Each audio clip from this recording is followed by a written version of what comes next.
viewers. Welcome to a new episode of Rendezvous with Muriellle, the podcast to inspire you to go for your dreams and become magnetic to people, opportunities, and even love. If you are not familiar with me, my name is Muriellle Fellous. I am a relationship coach and the founder of Date Like a French Woman. And today I have the pleasure to interview Gail Swift, who is now a local here in Las Vegas. Gail was born and raised in Arlington Heights, Illinois, lived in Madison, Wisconsin for the past 21 years, and moved here 1 year ago. She has been married to Dan, aka Swifty, for the past 20 years and has two boys, Noah, who is 12 years old, and Tyler, who is 10. She loves to be creative with food, reads and watches movies to recharge, and she also has a great time hiking here in Red Rock and Mount Charleston on Saturdays. She's a coach, and the name of her company is Plans to Prosper Coaching. Welcome, Gail. How are you? Thank you very much. I'm doing better than I deserve, I would say. So you very recently moved here in Las Vegas. What triggered that move? My husband's job. He took on a job with Scientific Games in the real estate department. Yes, Okay. He's a real estate broker for Scientific Games.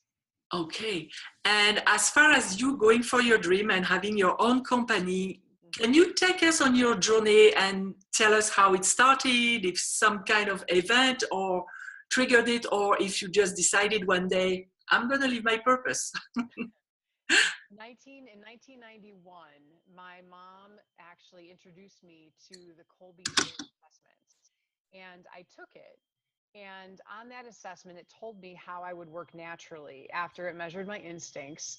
And then it matched me up with careers that would be that I would be successful in. And so I've done, I would say, probably half of those careers on the list. And I've kept that assessment for the last 24 years. And I've always seen the value in being yourself and being in a job or a career that matches who you are naturally and not going against the grain or petting a cat backwards is what I like to say. Yes. Yes. I'm just going to ask you, there is a rustling in the sound that wasn't at the beginning of the interview. I don't know if something changed.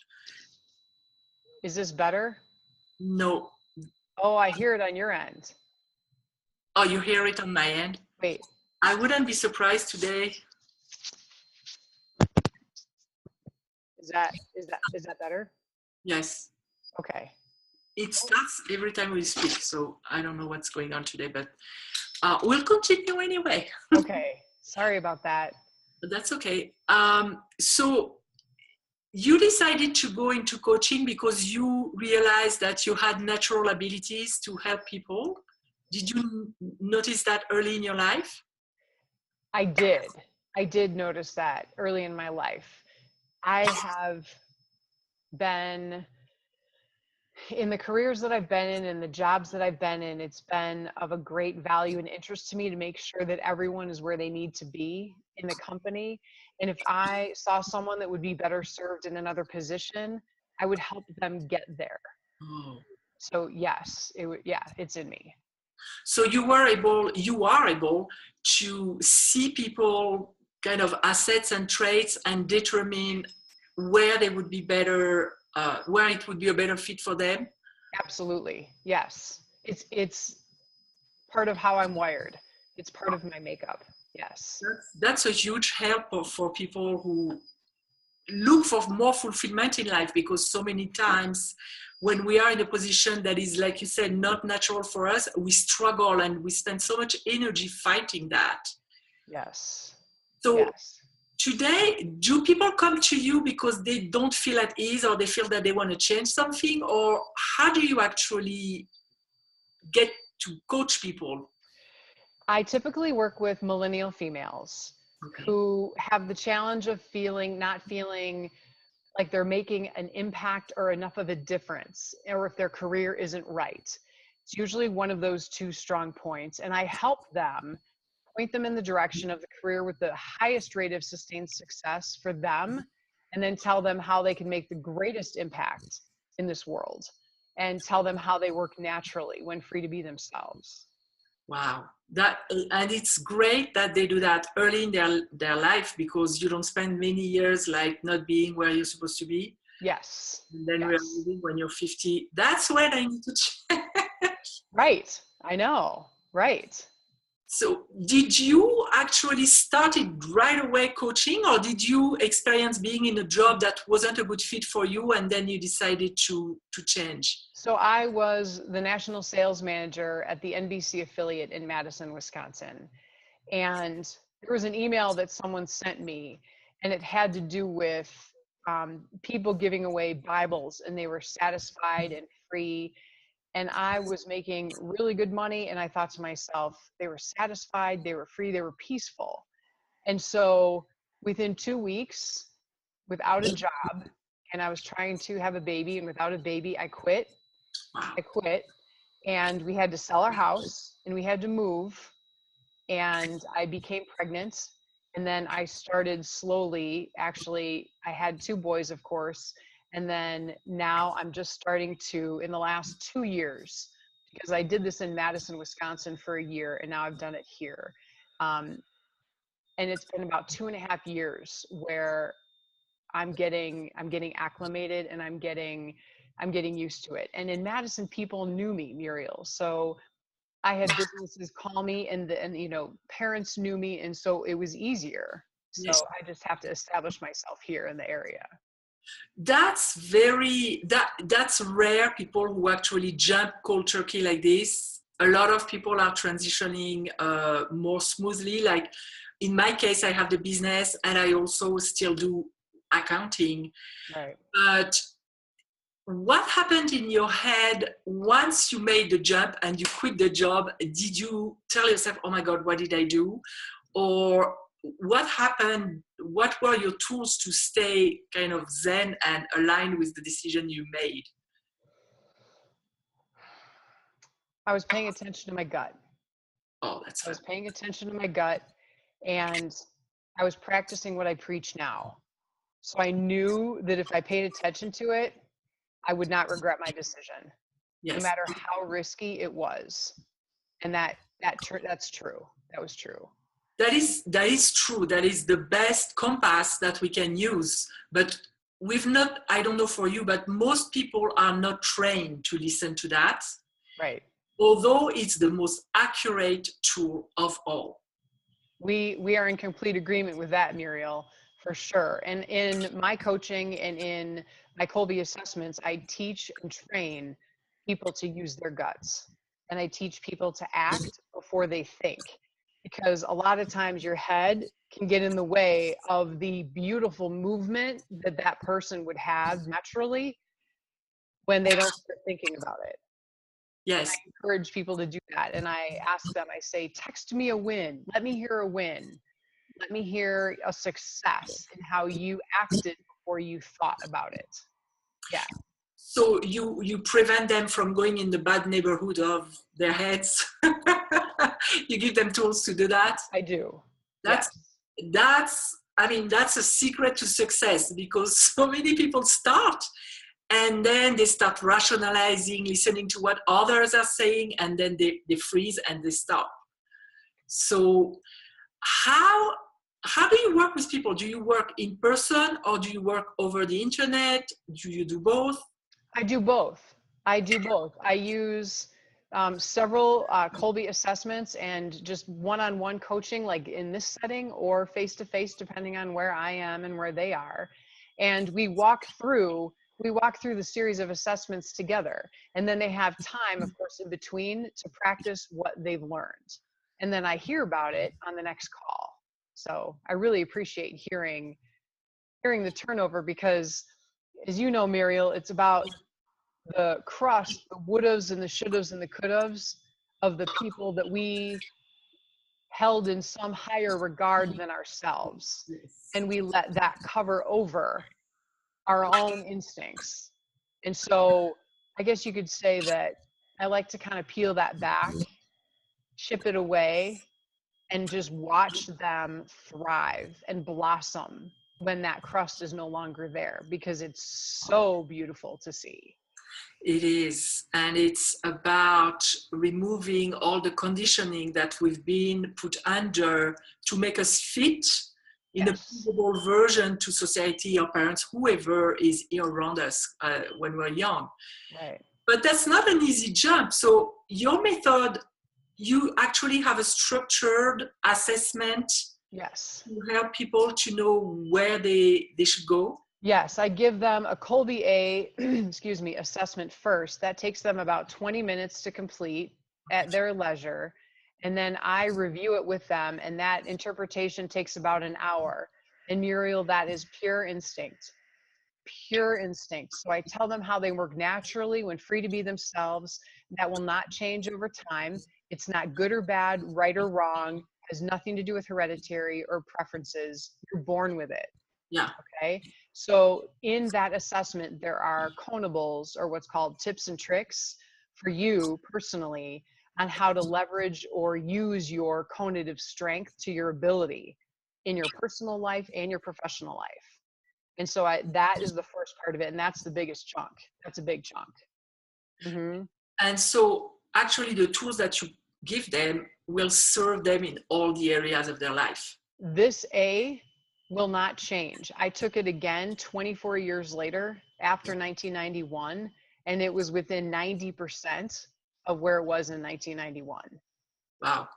So in fact, it's an awareness of who you really are at the core. It's like your DNA of your instincts. Wow. And it happens when you're striving too, Muriel. So your instincts are measured only when striving. So when there's a problem to solve, then that's how you will solve it. It's how you do things and how you work naturally. Yes. Does it have anything to do with, because I know for myself, like I was talking about making the jump earlier, I noticed in my life that everything that I have achieved, I achieved in steps. So once I feel a little bit solid, well, never completely solid, but once I feel a little bit solid, I go higher and then higher.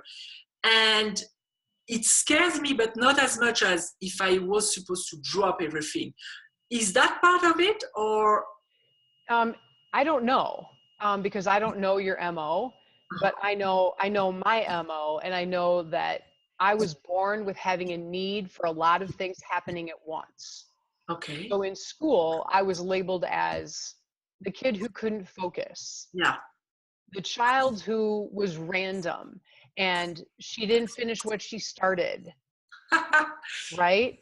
Just kind of all over the place. And I was misunderstood because of that, Muriel, when it actually is a need. So I was a brilliant server.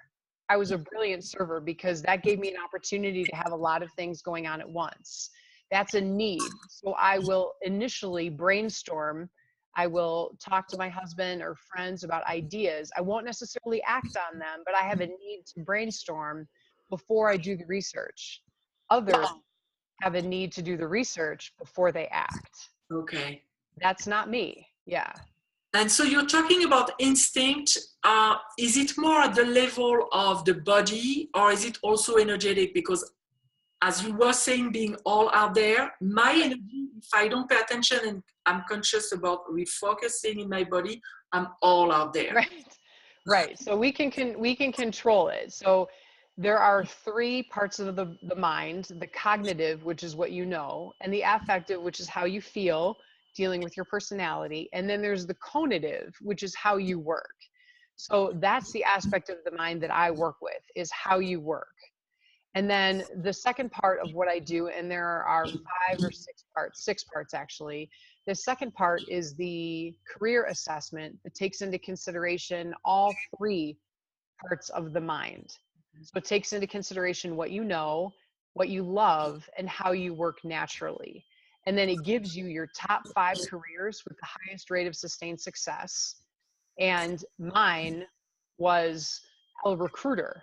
So putting people in positions that they need to be in, and Yeah. a relationship coach and a professional coach. So Right. those are my top 5, which is exactly what I'm doing. You're doing. That's great. You're aligned with your natural Yes. how early can you take the test? Because did you do the assessment with your kids? I did. And it's funny you should ask that. So I'm the only Colby consultant in the state of Nevada.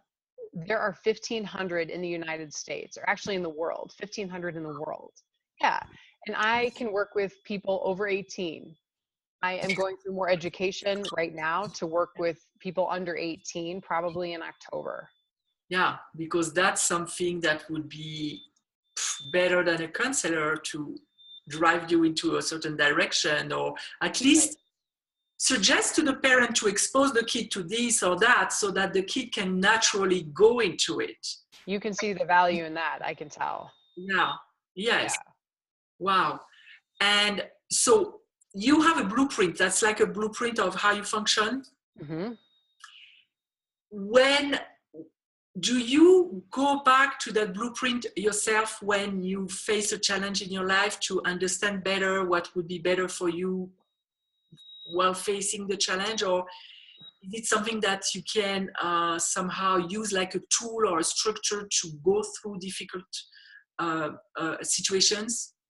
So I think like anything else that you want to learn more about or get better at, you have reminders. You put reminders on yourself or in your house. And so my license plate has my MO on it. And I have a bracelet that I wear that has my MO on it. And so and my Colby A is front and center in my life. So it's taken me, I have to revisit it. I had to revisit it quite a few times to remind myself that, you know what, Gail, it's okay. Like you squeeze the toothpaste from the middle sometimes. That's okay. You know, I have a need to have things around me on my nightstand. That's okay. I know where everything is. So I don't feel bad about anything or how I work because that works for me. And so, yes, at first I had reminders, but I know it and I'm living it more every day. And I'm never sick of trying. I always continue to work at it. It's a process. I Yes. don't think I'll ever arrive because it takes practice, like you said. Yes. And it's certainly helping you in your relationships, right? Because you can understand how your husband functions, for example, and how you function. So there is no clash. You just understand it's not aimed to annoy you, but it's just the person. Well, I worked with some business owners in Madison, and I worked with, I think it was 4 couples that owned businesses together. And so they both took the A. And Muriel, what I did is there's a test where I put them together. I put the A's together. And so it gives you 2 bits of information, one for the husband, one for the wife or significant other or your business partner. And it tells you how they work best. Wow. So my husband and I obviously did the A to A. And Yes. when we were buying this house, he's very into, he has a need to know the details on a certain level that is not mine. And so he would do the details on a house and I would rifle through them very, very quickly. Yeah. So Wow. we leveraged each other's strengths ever since we've known both our Colbys, and we haven't been upset with each other. We've given each other permission to operate our own way. Yeah, that's the beauty of it, because then Yes. you understand, you don't take things personally anymore.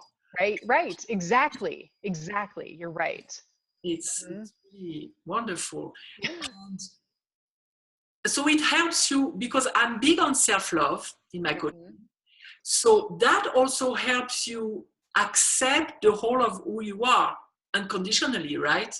Absolutely. Well, and another thing, Muriel, that I know this is right up your alley, but Kathy Colby deems these pockets of energy, they're called ergs. And so you wake up in the morning and you have a finite amount of energy to use. Yes. You have a finite amount. So when it's over, you need to replenish your energy. And here comes the self-love. Yeah. Here Okay. comes the doing what you need to do that feels like 3 hours has passed, but it's only been 20 minutes, whatever that is. It doesn't matter. Everyone has their own thing. I love to cook. I love to be creative with food. And people have said, Gail, you should open your own restaurant or start your own show. Muriellle, that would kill it for me Yeah. because I use that to refuel my energy, and to have to do it as a job, I don't want to have anything to do with that. So everyone needs to refuel, and using your five senses is a big way. And of course, sleep is another big way that people recharge, but you need to recharge. Absolutely. And doing nothing for me is so valuable, very valuable. And like you said, as far as recharging, I notice that when I coach or when I teach or even when I prepare a program, it adds energy to me. Yes. Someone recently asked me, how do you do with being a single mom? I still have 2 kids at home, a job on the side, the business. Where do you find the energy? Well, as soon as I work on my stuff, on the coaching and the business, I'm refueling. I'm generating energy. I need less sleep.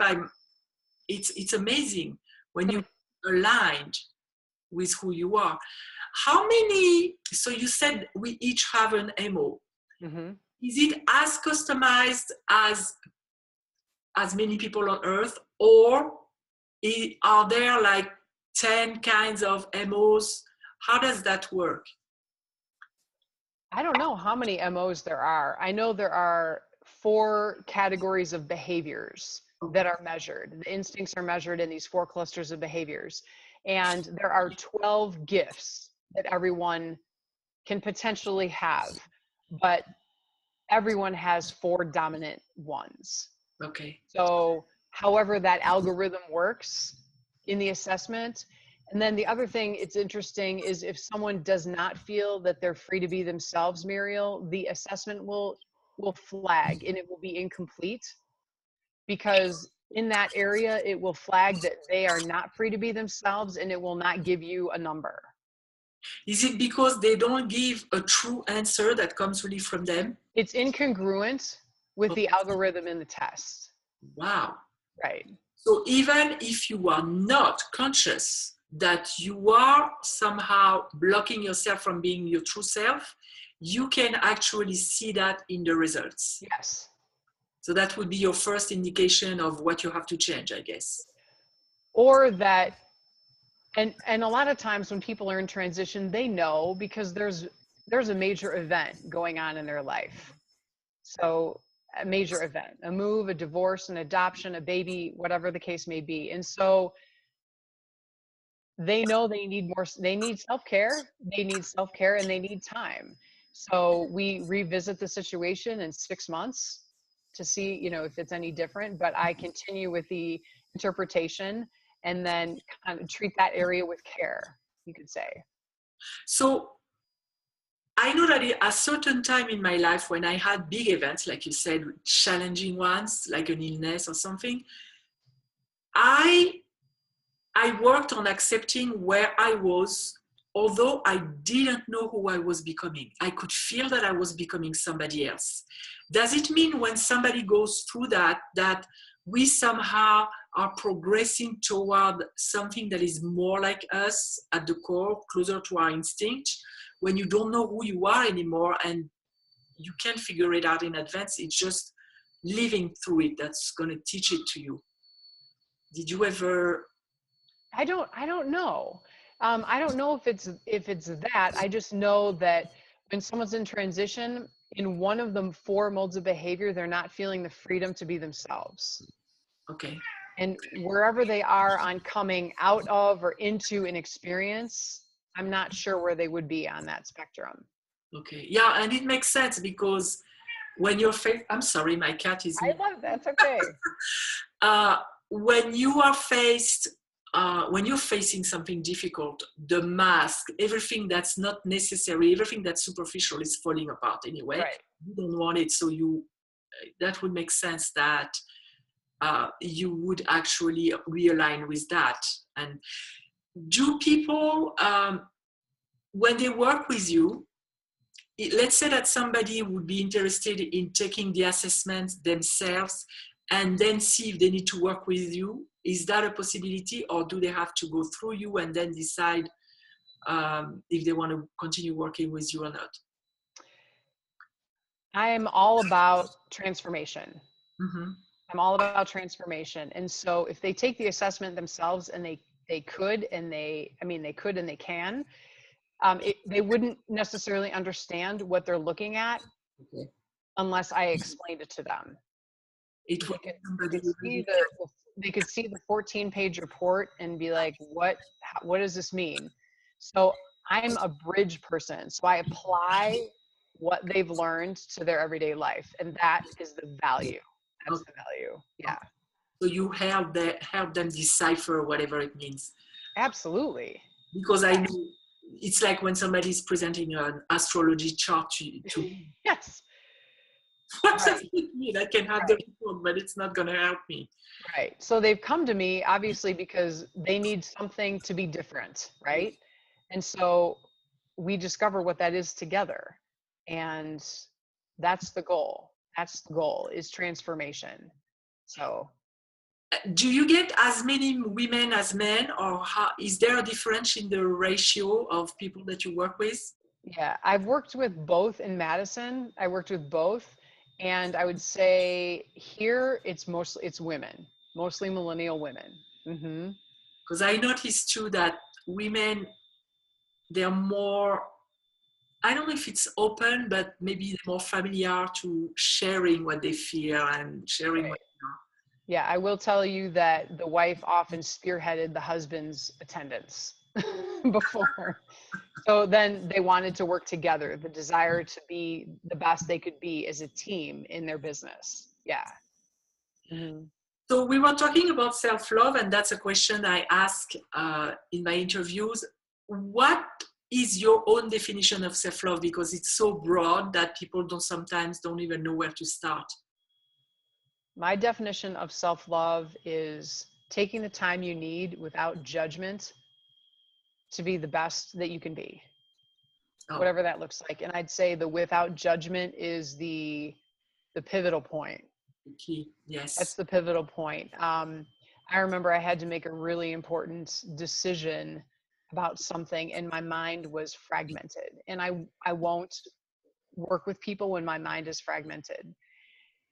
And I thought to myself, I'm so nuts right now. I have so many things going on. I'm going to do absolutely nothing for 2 hours. Mm-hmm. I found a movie on Netflix. It was a Friday afternoon. I watched the movie, and Muriellle, when it was over, I had clarity. Yeah. I had clarity. So that's self-love, self-care, in my opinion. Yes. And we're not, I know, I grew up in France, and I know in the United States, it's the same thing. We're not taught to do nothing. I know it took me some time to not feel guilty, especially as a mother, to say, okay, you know what, I'm stopping everything, I'm going to take a bath. Right. And it was quite I had to do some personal work on myself. Yes. To be able to do that guilt-free. Yes. Yes. Yes. But I recognize that when I do, I'm like Superwoman on the other end. Yes. Because that old image that you cannot give from a well that's empty is really true. Right. You have nothing to give. Right. And so what are your practices? I know you of self-love. You cook. Yes. You watch movies. I like to walk. I go for walks. I love that. I love bubble baths. That's super fun. Yes. I like exercising, and I like talking with friends too. Yes. I like one-on-one, just going out for coffee or dinner or something and just really listening and being intentional and being there, being present. Yeah, I like that. So you moved to Vegas. Did you know people before you moved here? Or no, I didn't know a soul. Wow.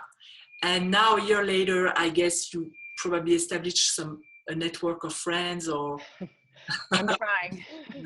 I'm trying. Yes, absolutely. Yes. Because I hear both. I hear people saying Las Vegas is a transient city and you can't meet anyone. Nobody's really your friend. And I come from the principle of whatever you're looking for, you're going to find. So maybe quit saying that and affirm that you're going to find your tribe, and you will. But it's not, you're right, it takes time.